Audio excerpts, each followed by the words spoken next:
이겨. 안 넘어진다 가위바위보. 안 넘어진다 가위바위보. 마지막 끝없는 갈등과 분열로 세계가 외면한 땅 에티오피아. 그러나 그곳에서 믿기 힘든 기적이 시작됩니다. 전혀 예상치 못한 방법, 바로 한글이 갈등을 멈추게 했거든요. 서구 교육의 우월함을 굳게 믿던 국제기구 관료 엘리자베스는 처음 이 사실을 비웃었지만 현장에서 만난 한 소년의 눈빛이 그녀의 마음을 흔들기 시작했습니다. 한글이 어떻게 민족 갈등을 잠재우고 에티오피아 전체를 변화시켰는지 그 감동의 여정을 따라가 보겠습니다. 저는 그날 아침 제 책상 위에 놓인 한 장의 제안서를 보고 정말 어이가 없었습니다. 국제교육기금 아프리카 본부장실. 아침 햇살이 유리창을 통해 들어오는 조용한 사무실에서 저는 커피 한 모금을 마시며 일상적인 업무를 시작하려 했어요. 그런데 제 시선이 멈춘 곳이 있었죠. 바로 에티오피아 한글 교육 도입 제안서라는 제목이었습니다. 한글이라고? 저도 모르게 중얼거렸어요. 하버드에서 국제개발학 박사를 받고 옥스퍼드에서 교육정책을 전공한 제가 평생 들어본 적 없는 황당한 아이디어였거든요. 제안서를 넘기자 더욱 기막힌 내용들이 쏟아져 나왔습니다. 에티오피아 현지에서 사용되는 수십 개의 민족 언어 간 소통이 불가능한 상황에서 특정 민족어가 아닌 공정하고 과학적인 표기 체계를 통해 교육 격차를 해소하겠다는 거예요. 그런데 그 해법이 한글이라니. 심장이 두근거렸습니다. 분노 때문이었죠. 이게 대체 말이 됩니까? 저는 책상을 탁 치며 일어났어요. 20년간 아프리카 교육 현장에서 영어와 프랑스어 기반의 체계적인 커리큘럼을 구축해온 제가 동양의 어떤 문자를 가지고 갑자기 교육혁명을 일으키겠다는 소리를 들어야 한다니요. 레울 아르가위라는 사람이 제안자군요. 비서가 조심스럽게 말했습니다. 에티오피아 출신으로 한국에서 교육학 석사를 마쳤다고 하더라고요. 아, 그래서 한글에 꽂힌 거구나 싶었죠. 개인적인 감정이 섞인 비현실적인 제안이라고 확신했어요. 그런데 그 순간 본부장실 문이 열렸습니다. 엘리자베스, 이 제안서 봤지? 본부장님이 진지한 표정으로 들어오시더라고요. 저는 당연히 거절 의견을 말씀드릴 준비를 했는데 본부장님 입에서 나온 말은 정반대였습니다. 직접 가서 보고 와. 에티오피아 현장 조사 명령이야. 저는 그 자리에서 굳어버렸어요. 그런데 본부장님, 정말로 한글 같은 걸로 아프리카 교육 문제가 해결될 거라고 생각하시는 건가요? 본부장님은 저를 가만히 바라보시더니 이렇게 말씀하셨습니다. 엘리자베스, 우리가 지금까지 써온 방법들이 모두 실패했잖나. 현지 언어 갈등은 더 심해지고 교육 불평등은 더 커지고 있어. 새로운 시도를 해볼 때가 되지 않았나? 머리가 띵했어요. 하지만 동시에 묘한 도전 의식도 생겼습니다. 좋아, 직접 가서 이 터무니없는 실험이 얼마나 말도 안 되는지 확인해서 오면 되겠군. 그렇게 저는 어쩔 수 없이 에티오피아행 비행기표를 끊게 되었습니다. 가방을 쌀 때까지도 저는 확신했어요. 이건 시간 낭비일 뿐이라고. 아프리카에서 한글이라니 정말 황당하기 짝이 없었거든요. 에티오피아 아디스아바바 공항에 도착했을 때 저는 이미 피로에 젖어 있었습니다. 16시간의 긴 비행, 그리고 아프리카 특유의 뜨거운 바람이 얼굴을 때리자 저도 모르게 한숨이 나왔어요. 이 먼 곳까지 와서 뭘 하고 있는 거지? 공항 출구에서 저를 기다리고 있던 사람이 바로 레울 아르가위였습니다. 30대 중반쯤 되어 보이는 얇은 체구의 남성이 환한 미소로 저를 맞아주더라고요. 엘리자베스 로엔 씨죠? 정말 감사합니다. 이렇게 멀리까지 와주셔서요. 악수를 나누는 순간 저는 그의 눈빛에서 뭔가 다른 걸 느꼈어요. 단순한 열정이 아니라 절실함 같은 거였습니다. 하지만 저는 여전히 회의적이었죠. 차를 타고 이동하면서 레울은 에티오피아의 현실을 설명하기 시작했습니다. 저희 나라에는 80개가 넘는 민족이 살고 있어요. 아마라족, 오로모족, 티그리냐족. 각각 다른 언어를 쓰죠. 같은 교실에 앉아도 서로 대화를 못해요. 창밖으로 보이는 아디스아바바의 모습은 정말 복잡했습니다. 고층 빌딩 옆에 판잣집이 있고 최신 자동차 옆으로 당나귀가 걸어가고 있었어요. 이 혼재된 풍경이 이 나라의 현실을 보여주는 것 같았죠. 드디어 평화교육센터에 도착했습니다. 이곳에서 한글 시범 수업을 진행하고 있어요. 교실 문을 열고 들어가는 순간 저는 깜짝 놀랐어요. 아니, 정확히는 당황했다고 해야겠네요. 한 교실 안에서 완전히 다른 언어들이 동시에 들려오고 있었거든요. 야말의 마이? 어떻게 지내? 아켐의 나이? 이름이 뭐야? 하디야 이아베테? 뭐하고 있어? 아마라어, 오로모어, 티그리냐어가 뒤엉켜서 들리는데 아이들은 서로를 이해하지 못하고 있었어요. 선생님이 뭔가 설명하려고 하는데 절반의 아이들은 알아듣지 못한 채 멍하니 앉아 있었습니다. 저는 레우를 바라보며 속으로 생각했어요. 봐라, 내가 예상한 대로잖아. 이런 상황에서 한글이 뭘 해결할 수 있겠어? 그런데 그때였습니다. 레울이 갑자기 칠판 앞으로 나가더라고요. 잠깐만요, 애들아. 그는 칠판에 뭔가를 쓰기 시작했습니다. 기역, 니은, 디귿. 기역, 니은, 디귿. 처음 보는 신기한 모양의 글자들이었어요. 아이들의 떠들썩하던 목소리가 점점 잠잠해지기 시작했습니다. 이건 물이에요. 물. 모두 따라해봐요. 레울이 물이라는 한글을 칠판에 쓰자 신기하게도 아이들이 일제히 입을 모았어요. 물. 물. 서로 다른 언어를 쓰는 아이들이 처음으로 같은 소리를 내기 시작한 거예요. 저는 뒤에서 이 광경을 보며 심장이 이상하게 뛰었습니다. 뭐지, 이 느낌은? 아이들이 한글을 따라 쓰면서 자연스럽게 서로를 쳐다보기 시작했어요. 방금 전까지 서로를 이해하지 못해 답답해하던 아이들이 이제는 호기심, 어린 눈으로 서로를 관찰하고 있었습니다. 밥. 이건 밥이에요. 밥. 밥. 또다시 같은 목소리가 교실에 울려 퍼졌어요. 저는 그 순간 뭔가 묘한 감정을 느꼈습니다. 회의적이었던 마음 한구석에서 작은 균열이 생기기 시작한 거죠. 아니야, 이건 그냥 신기해서 따라하는 거야. 진짜 소통은 다른 문제지. 하지만 부정하려 해도 제 눈앞에서 벌어지고 있는 일은 분명했어요. 처음으로, 정말 처음으로 이 아이들이 같은 목소리를 내고 있었거든요. 첫 수업이 끝나자 저는 복잡한 기분으로 교실을 나왔습니다. 머릿속이 뒤죽박죽이었어요. 분명 아이들이 한글을 따라하는 모습은 신기했지만 그게 정말 근본적인 해결책이 될 수 있을까 싶었거든요. 20년간 쌓아온 제 경험과 지식이 이런 단순한 방법으로 흔들릴 리 없다고 생각했어요. 화장실을 찾아 복도를 걷고 있는데 갑자기 아이들 목소리가 들렸습니다. 여긴 우리 구역이야. 오로모족은 저리 가. 순간 저는 걸음을 멈췄어요. 복도 끝 화장실 앞에서 아마라족 아이 둘이 오로모족 아이를 밀치고 있었거든요. 왜 우리가 가야 해? 여기는 모두의 학교잖아. 오로모족 아이가 떨리는 목소리로 반박했어요. 하지만 아마라족 아이들은 더욱 거칠게 밀어붙였죠. 우리 말 못 알아들어? 꺼져. 그 순간 몸싸움이 벌어졌습니다. 아이들이 서로 밀고 당기면서 바닥에 넘어지고 울음소리가 복도에 울려 퍼졌어요. 제 가슴이 철렁 내려앉았습니다. 아, 역시 그렇군. 교실 안에서 잠깐 같은 글자를 따라했다고 해서 수백 년 된 갈등이 사라질 리 없지. 급히 달려온 선생님들이 아이들을 말렸지만 상황은 이미 심각해진 후였어요. 오로모족 아이는 코피를 흘리며 울고 있었고 아마라족 아이들은 여전히 화가 난 표정이었거든요. 레울이 저에게 다가왔습니다. 그의 얼굴에는 깊은 안타까움이 서려 있었어요. 이래서 한글이 필요한 겁니다. 엘리자베스 씨. 교실 안에서 배운 걸 교실 밖에서도 실천할 수 있게 만드는 게 진짜 교육이죠. 저는 고개를 저었습니다. 레울 씨, 현실을 보세요. 문자 하나로 수백 년의 갈등이 사라질 리 없잖아요. 이 아이들에게 필요한 건 한글이 아니라 상호 이해와 관용 교육이에요. 레울은 조용히 고개를 끄덕였어요. 하지만 그의 눈빛은 여전히 포기하지 않았다는 듯 했습니다. 맞아요. 하지만 상호 이해의 시작은 소통이에요. 서로 말이 통해야 이해할 수 있는 거 아닐까요?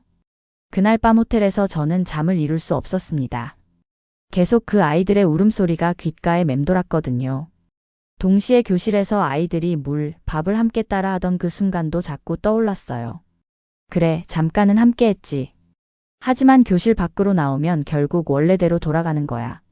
하지만 마음 한구석에서는 다른 목소리가 속삭였습니다. 그래도 잠깐이나마 가능했던 거잖아? 한번 가능했다면 더 오래도 가능할 수 있지 않을까? 저는 베개를 머리에 눌렀으며 복잡한 마음을 달래려 했어요. 하지만 아무리 부정하려 해도 오늘 본 그 작은 기적 같은 순간이 제 마음속에서 지워지지 않았습니다. 다음 날 아침 레울은 저를 다른 교육센터로 데려갔습니다. 여기는 한글 수업을 6개월째 진행하고 있는 곳이에요. 차에서 내리며 레울이 설명했습니다. 저는 별 기대 없이 따라갔죠. 어제 본 갈등 때문에 더욱 회의적이 되어 있었거든요. 교실 문을 열고 들어서는 순간 저는 눈을 의심했습니다. 아마라족, 오로모족, 티그리냐족 아이들이 자연스럽게 섞여서 앉아 있었어요. 그것도 서로 웃으며 대화하고 있었거든요. 어제 배운 거 기억나? 한 아이가 다른 아이에게 한글로 쓰인 단어 카드를 보여주며 말했어요. 응. 이건 친구였지? 저는 깜짝 놀라 레우를 쳐다봤습니다. 저 아이들. 정말 서로 다른 민족인가요? 네, 맞아요. 6개월 전만 해도 어제 보신 것과 똑같았어요. 선생님이 교실 앞으로 나와 말했습니다. 오늘은 서로의 이름을 한글로 써보는 시간이에요. 누가 먼저 해볼까요? 그때 오로모족 소년 세무가 손을 들었어요. 저요. 아베베의 이름을 써볼게요. 세무는 친구 아베베의 티그리냐어 이름을 한글로 쓰기 시작했습니다. 이응아비읍베비으에. 조금 어색하지만 정확하게 음을 표현해냈어요. 아베베가 박수를 치며 기뻐했습니다. 와, 정말 내 이름이네. 이제 내가 세무 이름 써볼게. 다른 아이들도 흥미롭게 지켜보며 자기 차례를 기다렸어요. 저는 그 광경을 보며 심장이 두근거렸습니다. 어제까지만 해도 한글 따위로 뭔 차이가 나겠어라고 생각했는데 지금 제 앞에서 벌어지고 있는 일은 완전히 달랐거든요. 세무가 친구의 이름을 한글로 쓰는 모습을 보면서 저는 처음으로 깨달았어요. 한글이 단순히 글자를 배우는 게 아니라 서로의 정체성을 인정하고 표현하는 도구가 되고 있다는 걸 말이죠. 선생님, 우리말로 고마워는 한글로 어떻게 써요? 한 아이가 질문했어요. 오로모어로 갈라토미는 기억 아리을리을 아티우도미음이 아마라어로. 아메세게날레우는 이응아미음에시오 대 기억에 니은 아리을리을 히으우. 이렇게 쓸 수 있어요. 아이들이 신기해하며 따라쓰기 시작했습니다. 그런데 정말 놀라운 건 한글의 음소 구조가 이 복잡하고 다양한 아프리카 언어 발음들을 섬세하게 표현해낼 수 있다는 거였어요. 저는 그 순간 처음으로 자신에게 솔직해졌습니다. 이게 정말 가능한 일이구나. 제가 20년간 믿어온 모든 것들이 흔들리기 시작했어요. 영어나 프랑스어 같은 서구 언어만이 교육의 해답이라고 확신했는데 지금 제 앞에서는 완전히 다른 기적이 일어나고 있었거든요. 수업이 끝나고 나서 저는 레울에게 조심스럽게 물어봤습니다. 정말로 이게 갈등 해결에 도움이 된다고 생각하세요? 레울이 환하게 웃었어요.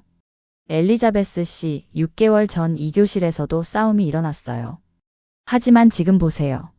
아이들이 서로의 언어를 한글로 써주고 있잖아요. 이게 바로 존중이고 이해 아닐까요? 그날 저는 처음으로 확신의 균열이 생겼다는 걸 인정했습니다. 한글이 정말로 뭔가 다를 수도 있겠다고요. 그런데 기적 같던 순간들은 오래가지 못했습니다. 3일째 되던 날 아침, 레울이 급하게 전화를 걸어왔어요. 엘리자베스 씨, 큰일 났어요. 교육부 차관이 기자회견을 열었어요. 호텔 TV를 켜자 테클레 하일레 차관의 단호한 얼굴이 화면에 나왔습니다. 에티오피아에는 오랜 역사와 자긍심 있는 언어들이 존재합니다. 그의 목소리는 차갑고 단호했어요. 아마라어, 오로모어, 티그리냐어 등은 단지 의사소통 수단을 넘어 우리의 정체성을 지켜온 문화적 유산입니다. 그런데 외국의 언어, 그것도 동아시아의 문자를 학교 교육에 도입하겠다는 건 문화 식민주의에 다름없습니다. 제 가슴이 쿵하고 내려앉았어요. 아이들은 자국어를 통해 자신의 뿌리를 배우고 세계를 이해해야 합니다. 한글은 우리에게 낯선 체계이며 교육적 혼란만 초래할 것입니다. 기자회견이 끝나자마자 레울과 저는 급히 교육부로 향했습니다. 교육부 청사는 무거운 분위기에 휩싸여 있었어요. 테클레 차관과의 면담에서 그는 더욱 강경한 입장을 보였습니다.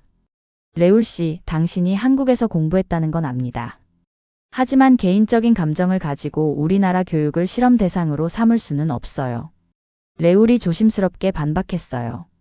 차관님, 하지만 현장에서 아이들의 변화를 직접 보셨다면? 변화요? 우리는 이미 영어라는 공용어가 있습니다. 여기에 한국어까지 들여오면 문화 혼란만 가중될 뿐이에요. 저도 입을 열었습니다. 차관님, 한글은 한국어를 가르치는 게 아닙니다. 각 민족의 언어를 더 정확하게 표기하는 도구로 쓰이는 거예요. 하지만 테클레는 고개를 저었어요. 그것도 결국 외래 문화의 침투입니다. 우리에게는 게헤즈 문자라는 전통이 있어요. 격렬한 토론이 이어졌지만 결국 태클레는 단호하게 선언했습니다. 시범학교 폐쇄 명령을 내립니다. 한글 교육은 즉시 중단하세요. 다음 날 아침 교육센터에 도착하자 충격적인 광경이 펼쳐졌어요. 정부 관료들이 교재와 자료들을 상자에 담아 실어내고 있었거든요. 아이들이 교실 앞에서 울고 있었어요. 선생님, 왜 한글 공부 못해요? 세무가 눈물을 글썽이며 물었습니다. 왜 우리 친구들이랑 같이 쓸 수 있는 글자를 뺏어가요? 그 순간 제 마음이 찢어지는 것 같았습니다. 처음에는 회의적이었던 제가 이제는 이 아이들의 편에서 화가 나고 있었거든요. 아이들이 서로 붙잡고 우리는 친구야 라고 한글로 쓴 쪽지를 주고받는 모습을 보며 저는 깨달았어요. 이건 단순한 교육 정책의 문제가 아니라 아이들의 꿈과 희망을 빼앗는 일이라는 걸 말이죠. 그날 밤 저는 분노와 좌절로 잠을 이룰 수 없었어요. 하지만 동시에 마음속 깊은 곳에서 뭔가가 타오르기 시작했습니다. 이대로 포기할 순 없어. 이 아이들을 위해서라도. 에티오피아에서 돌아가는 비행기 안에서 저는 랩톱을 펴고 보고서를 쓰기 시작했습니다. 창밖으로 보이는 구름들을 바라보며 지난 며칠간의 일들이 주마등처럼 스쳐갔어요. 세무의 눈물, 아이들이 서로의 이름을 한글로 써주던 모습, 그리고 우리는 친구야 라고 쓴 쪽지들. 손가락이 키보드 위에서 떨렸습니다. 20년간 써온 형식적인 보고서가 아니라 제 마음속 진실을 써야 한다는 걸 알았거든요. 한글 교육의 가능성에 대한 현장 조사 보고서. 제목을 쓰고 나서 깊게 숨을 들이쉬었어요. 이 보고서 하나로 모든 게 달라질 수도 있어. 저는 객관적인 데이터와 함께 아이들의 변화를 생생하게 기록했습니다. 민족 간 소통 불가 상황에서 한글이 어떻게 공통 언어 역할을 했는지, 6개월 만에 갈등이 어떻게 줄어들었는지를 구체적인 사례와 함께 썼어요. 본부에 도착해서 보고서를 제출하자 예상치 못한 일이 벌어졌습니다. 사흘 후 본부장님이 저를 부르더라고요. 엘리자베스, 이 보고서. 유네스코에서 관심을 보이고 있어. 네. 유네스코에서요? 응. 그리고 BBC, CNN에서도 취재 요청이 들어왔어. 언어를 통한 평화 구축이라는 새로운 프레임으로 주목받고 있어. 제 심장이 두근거리기 시작했어요. 설마 정말로? 며칠 후 국제 언론들이 에티오피아 한글 교육에 대해 보도하기 시작했습니다. 교육 전문가들이 혁신적인 접근법이라고 평가했고, 언어학자들은 한글의 과학적 구조가 다문화 교육에 최적화되어 있다고 분석했어요. SNS에서는 해시태그 한글평화교실 해시태그가 퍼지기 시작했습니다. 전 세계 교육 관계자들이 관심을 보이기 시작한 거예요. 에티오피아 학부모들도 움직이기 시작했어요. 수백 명이 정부 청사 앞에서 청원 운동을 벌였습니다. 우리 아이들에게 한글 교육을 돌려달라. 아이들이 친구가 될 수 있는 기회를 빼앗지 말라. 태클레 차관도 당혹스러운 기색을 감추지 못했어요. 국제적인 압력이 거세졌거든요. 그때 저는 처음으로 깨달았습니다. 제가 가진 영향력의 진짜 의미를요. 저는 더 이상 차가운 관료가 아니었어요. 아이들의 목소리를 세계에 전하는 사람이 된 거죠. 엘리자베스 씨 덕분에 희망이 보이기 시작했어요. 레울이 국제전화로 감사 인사를 전해왔어요. 아니에요, 레울 씨. 저야말로 감사해요. 제 편견을 깨뜨려줘서요. 그날 밤 저는 창밖을 바라보며 생각했습니다. 작은 교실에서 시작된 이 움직임이 이제 지구촌 전체를 바꿔나가고 있다는 게 믿기지 않았거든요. 한글이 정말로 세상을 바꾸고 있었어요. 드디어 그날이 왔습니다. 에티오피아 대통령이 직접 중재에 나섰어요. 국제적인 관심과 국민들의 요구를 더 이상 무시할 수 없었던 거죠. 한글 교육의 조건부 재개를 허용한다. 단, 자국 언어 교육과 반드시 병행할 것. 대통령의 발표를 듣는 순간 저는 주먹을 불끈 쥐었어요. 해냈다. 다시 에티오피아로 날아가는 비행기 안에서 저는 설렘으로 가득했습니다. 이번에는 회의적인 마음이 아니라 기대감으로 말이에요. 교육센터에 도착하자 놀라운 광경이 펼쳐졌어요. 이번에는 더 많은 아이들이 몰려들어 있었거든요. 심지어 태클레 차관의 조카까지 와 있더라고요. 선생님, 한글 공부 또 할 수 있어요? 세무가 달려와 안겼습니다. 그 아이의 눈빛에서 얼마나 기다려왔는지가 느껴졌어요. 새로 시작된 수업은 이전과는 완전히 달랐습니다. 아이들이 자발적으로 서로의 언어를 한글로 기록하기 시작한 거예요. 내가 오로모어로 고마워를 가르쳐 줄게. 기억 아리으라티 으토미음이. 나는 티그리냐어로 사랑해를 가르쳐 줄게. 히으아 기억 아리으라비읍 키으가. 아이들이 서로에게 고마워, 사랑해, 같이 놀자 같은 따뜻한 말들을 한글로 써서 주고받더라고요. 더 놀라운 건 선생님들의 반응이었어요. 믿을 수가 없어요. 6개월 전만 해도 서로 등을 돌리고 앉던 아이들인데 교실 한 구석에서 아마라족 아이와 오로모족 아이가 함께 그림을 그리고 있었어요. 그 그림에는 한글로 우리는 친구라고 쓰여 있었죠. 저는 그 모습을 보며 눈물을 참을 수 없었어요. 처음에는 터무니없다고 생각했던 이 실험이 정말로 기적을 만들어내고 있었거든요. 레울이 제 옆으로 다가왔어요. 엘리자베스 씨, 우리는 오늘 평화를 가르친 겁니다. 그의 목소리도 떨리고 있었어요. 수업이 끝날 무렵 아이들이 모두 일어나서 한국어로 외쳤습니다. 안녕하세요. 고맙습니다. 그리고 서로를 꼭 안아줬어요. 민족이 다르고 언어가 달라도 이제는 같은 마음을 나눌 수 있게 된 거죠. 저는 그 순간을 영원히 잊을 수 없을 거예요. 한글이라는 작은 문자가 어떻게 이렇게 큰 변화를 만들어낼 수 있는지 제 눈으로 직접 확인한 순간이었거든요. 그로부터 1년 후 정말 믿기 힘든 일들이 계속 일어났습니다. 에티오피아 한글 교육 시범 프로젝트는 정식 국가 지원 프로그램으로 확대되었어요. 50개 학교에서 3만 명의 아이들이 한글을 배우기 시작했죠. 그리고 유네스코에서 올해의 교육혁신상 후보로 에티오피아를 지명했습니다. 가장 감동적인 건 세무의 이야기였어요. 그 아이가 한글로 시를 쓰기 시작한 거예요. 다른 말을 써도 우리는 하나. 다른 피부색이어도 우리는 하나. 한글로 마음을 나누며 우리는 진짜 친구가 되었어요. 이 시가 국제아동평화공모전에서 대상을 받았어요. 세무는 시상식에서 이렇게 말했죠. 한글은 우리에게 친구를 만들어주는 마법 같은 글자예요. 레울과 저는 한국 정부 초청으로 서울을 방문하게 되었습니다. 세종대왕 동상 앞에서 교육 성과를 발표하는 순간 저는 정말 벅찼어요. 한글은 단순한 문자가 아닙니다. 서로 다른 마음을 이어주는 다리입니다. 발표장에는 전 세계 교육 관계자들이 모여 있었어요. 모든 사람들이 한글의 가능성에 주목하고 있었죠.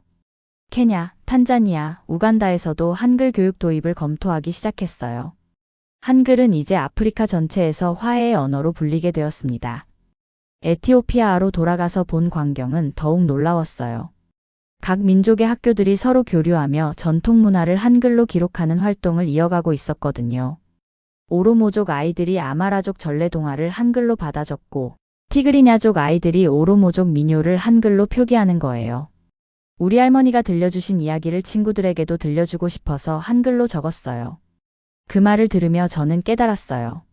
한글이 단순히 소통의 도구를 넘어서 서로의 문화를 존중하고 보존하는 매개가 되고 있다는 걸 말이죠. 마지막 방문에서 저는 아이들에게 작별 인사를 했습니다. 여러분이 만든 기적을 세상이 지켜보고 있어요. 계속해서 한글로 서로의 마음을 이어주세요. 아이들이 한 목소리로 대답했어요. 네. 우리는 한글로 계속 친구가 될 거예요. 비행기에서 내려다본 에티오피아는 이제 달라 보였어요. 갈등과 분열의 땅이 아니라 희망과 화합의 땅으로 말이죠. 저는 처음에 이 문자를 과소평가했습니다. 하지만 지금은 확신해요. 한글은 아이들의 마음을 잇는 달이라는 걸요. 그리고 지금 이 순간에도 에티오피아 어딘가의 교실에서는 아이들이 한글로 친구야, 고마워라고 쓰며 서로를 안아주고 있을 거예요. 세무와 친구들이 함께 가위바위보를 한국어로 외치며 놀고 있는 모습이 눈에 선해요. 그 배경에는 각 민족의 깃발들이 나란히 펄럭이고 있죠. 한글이 만든 기적. 그것은 지금도 계속되고 있습니다. 한글은 단순한 문자가 아닙니다. 그것은 서로를 이해하려는 의지이자 차이를 넘어 손을 내미는 달이었어요. 아이들은 그 위를 걸어 친구가 되었고 평화를 만들었습니다. 그리고 이제 그 평화는 교실 밖으로, 나라 밖으로 퍼져나가고 있어요. 한글은 그렇게 오늘도 누군가의 마음을 이어주고 있습니다.